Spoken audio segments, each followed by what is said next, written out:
खबरों का full dose. देखते रहिए न्यूज़ 24 मध्य प्रदेश छत्तीसगढ़।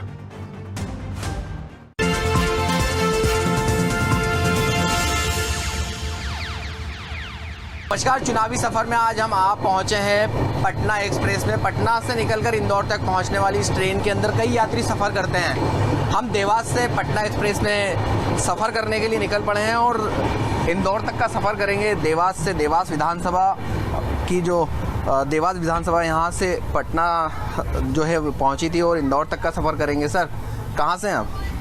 जी, हम तो पुणे से हैं। पुणे से हैं? मध्य प्रदेश आए हुए हैं? हाँ जी, आए हुए हैं। क्या मध्य प्रदेश पहले आए हैं यहाँ पर कभी? हाँ है, इंदौर में रहते हैं हम। इंदौर में रहते हैं। अच्छा, मध्य प्रदेश में चुनाव भी हैं इस बार, तो क्या लग रहा है कि विकास कार्य हुआ है कि नहीं हुआ? क्या स्थिति है इंदौर में? नहीं, अभी इंदौर का ज़्यादा कुछ पता नहीं, क्योंकि मैं पुणे में वर्किंग हूँ। यहाँ पे मेरी वाइफ वर्किंग है, तो इसलिए मैं हफ्ते में एक बार आता हूँ यहाँ पे। अच्छा, क्या लग रहा है प्रत्याशी चुनने के पहले क्या कुछ देखना चाहिए? प्रत्याशी में क्या खासियत होना चाहिए प्रत्याशी की? क्योंकि जब मतदाता वोट करता है तो किन बातों का ध्यान रखता है? वही सब लोकल जो कॉमन मैन है यहाँ का, उनकी कॉमन रिक्वायरमेंट क्या है, बेसिक चीज़ें क्या होनी चाहिए, क्या नहीं होनी चाहिए। फर्स्ट ऑफ ऑल वही सब चीज़ें देखे जाए तो ज़्यादा अच्छा रहता है। बाद में एडवांस चीज़ें जो भी होंगी, जो एडिशनली कर सकते हैं बेनिफिट के लिए, सबके लिए, जनहित के लिए, बस वही। क्या लग रहा है इस बार विधानसभा चुनाव में महंगाई भी एक मुद्दा हो सकता है? महंगाई तो हर एक बार मुद्दा तो है ही, वो भी एक कैटेगरी में आता है। ये महंगाई तो होती है, कुछ चीज़ें सस्ती करते हैं तो कुछ चीज़ें महंगाई कर देते हैं। जैसे फॉर एग्जांपल अभी सिलेंडर जो है कमर्शियल बढ़ा दिया है और डोमेस्टिक कम कर दिया है। सो इक्वली वैसे हो गया, जैसे पेट्रोल में कम कर दिया तो डीजल बढ़ा दिया है। तो वो सब चीज़ें अप एंड डाउन तो होती रहती है, क्योंकि करना भी पड़ता है, सरकार को पैसा भी लेना भी है और देना भी है। तो चल रहा है बैलेंसिंग और कुछ। मैम, आप इंदौर में रहते हैं, घर भी चलाते हैं, महंगाई का सामना कितना करना पड़ता है ऐसे समय में?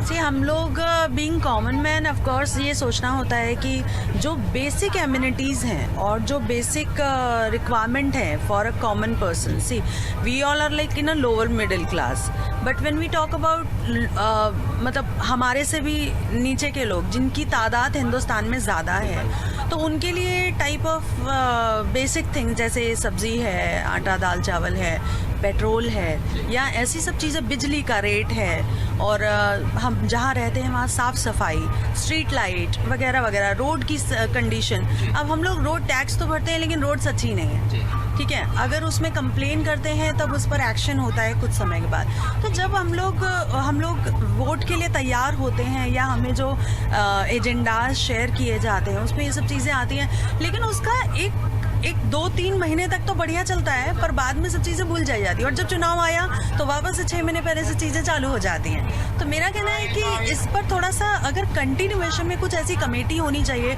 लोकल लोगों को इन्वॉल्व करना चाहिए, जिससे कि उन चीज़ों पर ध्यान दिया जा सके।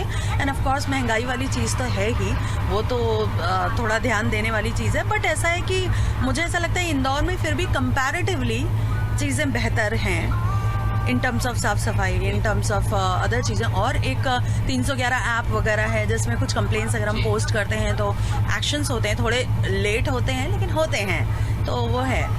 अगर बात की जाए, हर बार चुनाव होता है 5 साल में, विकास के मुद्दे होते हैं, अलग अलग मुद्दे होते हैं जिनको लेकर विश्वास दिलाया जाता है कि ये मुद्दे पूरे करेंगे, जो हम घोषणाएं कर रहे हैं घोषणाएं पूरी करेंगे। तो क्या वाकई में वो घोषणाएं पूरी होती हैं? I would not say 100%, but it is like for common man I would say only 50%, क्योंकि most of the टॉपिक ऐसे रिलेटेड होते हैं कि जितने टारगेटेड पॉपुलेशन है वो कम्प्लीटली टारगेटेड पॉपुलेशन भी कवर नहीं होती है। तो अब जैसे लेट्स से कि if I am also in part of target population, I am living in to that area जहाँ पर ये कैंपेन शुरू हुआ, तो I have become a part of that. But people who are not in that area, situated in some other backward areas, वो are really in need of those things, लेकिन उनको वो नहीं मिल रहा है। क्या लग रहा है इस बार विधानसभा चुनाव भी हैं और महंगाई भी एक अहम मुद्दा हो सकता है इस बार? लग तो कुछ ऐसा ही रहा है। महंगाई बड़ी है महंगाई, आप तो लंबे समय से देख रहे होंगे, क्योंकि जिस समय सिलेंडर के दाम भी कम हुआ तो लग रहा है कि है महंगाई, मतलब उस हिसाब से। क्या लग रहा है महंगाई के साथ इनकम भी बढ़ी? इनकम तो कोई खास नहीं बढ़ी है लेकिन महंगाई जिस हिसाब से चल रहा है थोड़ा लग रहा है ऐसा। अच्छा, आप भी महू से ही हैं? हाँ, हम दोनों। इस बार प्रत्याशी कैसा चुनेंगे आप महू के अंदर? अब देखिए, हम लोग को तो ऐसा है कि जो काम अच्छा करके दे। में क्या लग रहा है, वाकई में विकास हुआ है? विकास तो है ही ना साहब। अभी जो मैं जब से मैं 2017 से यहाँ वर्किंग प्लेस पे हूँ, देख रहा हूँ, तो उस ढंग से तो मेरे को लग रहा है विकास हो ही रहा है। अच्छा, आप वाटर सप्लाई डिपार्टमेंट में हैं। इंदौर की बात किया तो इंदौर के कई क्षेत्र अभी भी नर्मदा से नहीं जुड़ पाए, शहरी क्षेत्र के अंदर ही कुछ जगह हैं। क्या कोई ऐसी प्लानिंग है जो आगे के जो नर्मदा का चौथा चरण है उसमें भी उनको जोड़ने वाला काम अभी शुरू होने जो है वाला है? फेज 2 में देखिए, हम लोगों का जो वर्किंग था, फेज 2 में हम लोगों ने 300 करोड़ का प्रोजेक्ट किया 2017 से स्टार्टिंग करके, जो लॉकडाउन के बाद से मतलब हम लोगों की तरफ से कंप्लीट हो गया था। उसके बाद से क्या है कि जो डिस्ट्रीब्यूशन का इशू वहाँ पे सबसे ज़्यादा रहा, और न्यू कॉलोनियाँ बसी हैं, वहाँ तक पानी जो सप्लाई प्रॉपर घर तक है वो चीज़ें नहीं। और एक पहली बात है क्या कि आपका जो प्लांटेशन फिल्ट्रेशन होके जो इंदौर तक आ रहा है, जो फेज 2 का बोल रहे प्रोजेक्ट आएगा, जब तक ये आएगा नहीं, वर्क नहीं होगा तो इधर का सप्लाई नहीं हो सकता है। पूरे आपको घर घर तक पानी बोलने का है, वो पानी प्रॉपर मिल ही नहीं पाएगा आपको। क्योंकि आप सोचो अपने मन से कि आपके घर में 100 रुपया का इनकम है, आपके घर में और जो खर्चा है वो आपका चलिए 1+ चला जाए, 110 ही चला गया, तो 10 रुपीज़ का कॉस्ट तो आपको एक्स्ट्रा बढ़ाना, वो वही चीज़ है। अभी ये जो फेज 2 का दे रहा है, इतना लेट नहीं करना चाहिए था, क्योंकि आप बोल रहे हैं कि हमको घर घर पानी पिलाना है। बिल्कुल। तो घर घर पानी पिलाने ये अभी चुनाव की वजह से बोल दे रहे हैं कि नहीं फेज 2 का प्रोजेक्ट आएगा, फिर मैं उसमें वर्क करूंगा। ऐसा चीज़ नहीं, इसको देखना है तो चुनाव के पहले भी बात हो सकती थी। बिल्कुल, क्योंकि जब चुनाव आते हैं तभी वादे जो हैं वो शुरू हो जाते हैं। सर, इंदौर को कैसे देखते हैं? वाकई में सफाई में जो देश में नाम है इंदौर का, क्या वाकई में इंदौर में साफ सफाई होती है? हाँ, वैसे मैं भारतीय सेना में कार्यरत हूँ, तो मैंने जितने भी देश विदेश तो नहीं घूमा, पर जितनी भी सिटी घूमी है, राजस्थान गया हूँ, गुजरात, पंजाब गया हूँ, लद्दाख भी गया हूँ, पर उन सब सफाई के मामले में इंदौर सबसे अव्वल दर्जे पे है। और विगत 6 वर्षों से मैं देख रहा हूँ कि इंदौर बहुत अच्छा परफॉर्मेंस दे रहा है। छोटे स्तर से लेकर बड़े स्तर तक, रात में भी आप इंदौर में निकल जाओ, साफ सफाई आपको उतनी ही मिलेगी जितने दिन के उजाले में देखने को मिलेगी। ये इंदौर का सबसे बड़ा पॉइंट है। और ये इंदौर, हम अगर कहीं बाहर जाते हैं और किसी को हम बताते हैं कि हम इंदौर से हैं, तो एक गर्व से सीना चौड़ा होता है कि हम उस जगह से हैं जो सबसे क्लीनेस्ट सिटी है हमारे इंडिया की, देश सबसे सफलता। जी, अगर विकास की बात की जाए इंदौर में, तो कितनी तेजी से विकास हुआ है? आपने पुराने समय से इंदौर को देखा होगा, तो उस समय में और इस समय में कितना डिफरेंस देख रहे हैं आप? सर ऐसा है कि इंदौर में ज़्यादा रहना होता नहीं है, मेरा बाहर रहना होता है। बाकी हाँ, दूसरे शहरों के मुकाबले इंदौर में विकास एक अच्छे स्तर पे हो रहा है और एक अच्छी तेज़ी से हो रहा है। कुछ इंदौर के जो विकास के क्षेत्र हैं, अगर MR10 देख लिया जाए तो वो पहले से काफ़ी सुचारू रूप से चल रहे हैं। जो आपका उज्जैन का हाईवे बना है वो बहुत अब खुल गया है और बहुत अच्छा हो गया है कि जो आवागमन में यातायात में ट्रैफिक, मैं भी कानपुर से आ रहा हूँ, वहाँ का ट्रैफिक अगर इंदौर से आप कंपेयर करोगे तो बहुत बड़ा अंतर है। तो वही याद आता है कि इंदौर में जो व्यवस्था है, बाहर के लोग आके यहाँ नौकरी कर रहे हैं, बाहर से आके उनका यही मानना है कि भैया इंदौर सबसे बढ़िया है। तो इंदौर को तो मैं सबसे आगे रखूँगा कि जो साफ़ सफाई का मामला हो या विकास का मामला हो। सर, अगर इंदौर की बात की जाए, आपने बताया कि आप अक्सर बाहर रहते हैं, जब भी आप इंदौर आते हैं तो क्या इंदौर का नक्शा जो है फिर आपको बदला हुआ नज़र आता है कि कभी यहाँ पर एक छोटी सी जगह हुआ करती थी, आज बिल्डिंग बन गई? जी बिल्कुल। मैं जब भी इंदौर आता हूँ तो मुझे कंस्ट्रक्शन हमेशा मिलता ही है। तो ये इंदौर की सबसे अच्छी बात लगती है कि इंदौर हमेशा विकास पे ही ध्यान देता है। कभी आप देखोगे कई मेट्रो के प्रोजेक्ट चल रहे हैं, कभी आपके 4 लेन के प्रोजेक्ट चल रहे हैं, ये चीज़ देखने को मिलती है इंदौर में। हमेशा इंदौर अंडर कंस्ट्रक्शन ही रहता है इंदौर। और बिल्कुल में तो ये चीज़ है ही, यहाँ पे आपको जहाँ तक डेवलपमेंट की बात है, यहाँ पे आपको मोस्टली कंस्ट्रक्शन लाइन तो बेस्ट है। आप अगर प्रत्याशी की बात करें तो मतदान 17 तारीख को मध्य प्रदेश में होना है। प्रत्याशी चुनने के पहले क्या कुछ क्वालिटी प्रत्याशी में देखना चाहिए? ये तो डिटेल से कंफर्म नहीं कर पाऊंगा क्योंकि मैं उस क्षेत्र से हूँ नहीं, और एक्चुअली मैं लोकल जहाँ तक हम लोगों का क्या मुद्दे होना चाहिए? क्योंकि हम जिस प्रत्याशी को चुन रहे हैं, जो वादे कर रहा है, तो क्या ध्यान देना चाहिए कि उन्होंने काम किया है नहीं किया है? प्रॉपर एरिया वाइज काम कर रहा है कि नहीं कर रहा है। नेता बेसिस पे हमको नहीं देखना, चेहरा बेसिस पे हमको कभी भी वोट नहीं करना चाहिए। हमको देखना चाहिए कि हमारा जो प्रत्याशी हो वो पढ़ा लिखा हो, आगे जाके वो एक तो पहले युवा जैसा होना चाहिए, जो बोलते हैं करते भी है। और बहुत होते हैं जैसे कि पुराने ने आप उनको नाम पे दे रहे हो वोट, तो उससे आप क्या है, वो यदि आपको निगलेक्ट करेंगे तो आप वो कुछ कर भी नहीं सकते। न्यू प्रत्याशी को यदि आप चुनते हो, रखते हो, तो उससे आप उम्मीद करोगे कि वो यदि नया बना है वो उसको क्या रहेगा कि मुझे फ्यूचर में और बेस्ट करना है, डेवलप करना है इसको, हमारे एरिया को। ऐसे इस तरह करके आपको पूरा देखना पड़ेगा। बिल्कुल। नया प्रत्याशी होता है ना, उसके मुकाबले पुराने प्रत्याशी में काफी अंतर होता है, क्योंकि आपको पता है चंदन के पेड़ में भी खुशबू एक समय के बाद आती है ना। जो नया चंदन का पेड़ था वो खुशबू नहीं देता, पुराना चंदन का पेड़ ही खुशबू देता है। अच्छा। तो अगर हम नए युवा को अगर आप सिलेक्ट करोगे तो उनको वो सारे मुद्दों से अवगत नहीं है जो पुराने अनुभवी नेता होते हैं, है ना। अगर आप हम बात कर लीजिए विजय वर्गीय जी की बात करें, अगर हम नाम लें किसी बड़े सबसे नेता की, तो विजय वर्गीय का सबसे पहले नाम आता है हमारे मन में। तो विजय वर्गीय जी की बात करें तो जितना अनुभव, जितनी उनमें लीडरशिप क्वालिटी, जो उनका मैनेजमेंट है, वो ही इंदौर को पिक पे ले गए हैं। ये मैंने देखा है, जब से मैंने होश संभाला है विजय वर्गीय जी का नाम सुना है, और वही इंदौर को जो पिक पॉइंट पे ले गए हैं वो पूरी विजय वर्गीय की दौलत है। अगर कोई आता है पितृ पर्वत घूमना चाहता है, आपका छप्पन देख लीजिए जो आपका पूरा ऑल इंडिया लेवल में फेमस है। सर इंदौर की ऐसी बहुत सारी चीज़ अगर गिनाएंगे तो हम समय कम पड़ जाएगा। तो ये अगर मैं बात करूं कि प्रत्याशी चुनने के पहले जब हम मतदान करते हैं, मतदान करने जाते हैं, तो क्या कुछ क्वालिटी उस प्रत्याशी में होना चाहिए जिसे हम चुनने वाले हैं? देखिए सर, ऐसा सर्वगुण संपन्न तो कोई होता नहीं है। अगर हम विपक्ष भी देख लीजिए या पक्ष भी देख लीजिए, अगर मैं धार का कहूँगा, धार से इंदौर तक जाने में पहले इतने गड्ढे होते थे सर, अब वो इतना अच्छा हाईवे हो गया है, 4 लेन हो गया है, रतलाम का भी निकल गया है, और सर 2 हाईवे निकाल दिए हैं सर। अगर आप चाहे तो बाईपास से जा सकते हैं, चाहे तो आप रतलाम अहमदाबाद भी पकड़ सकते हैं, ठीक है सर।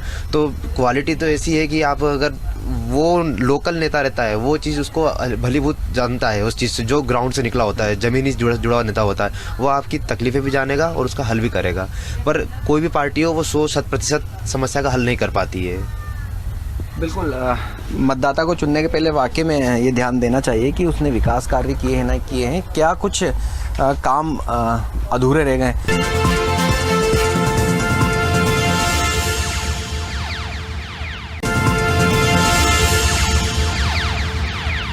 यहाँ पर मौजूद हैं सर, कहाँ से आप? हम लखनऊ से।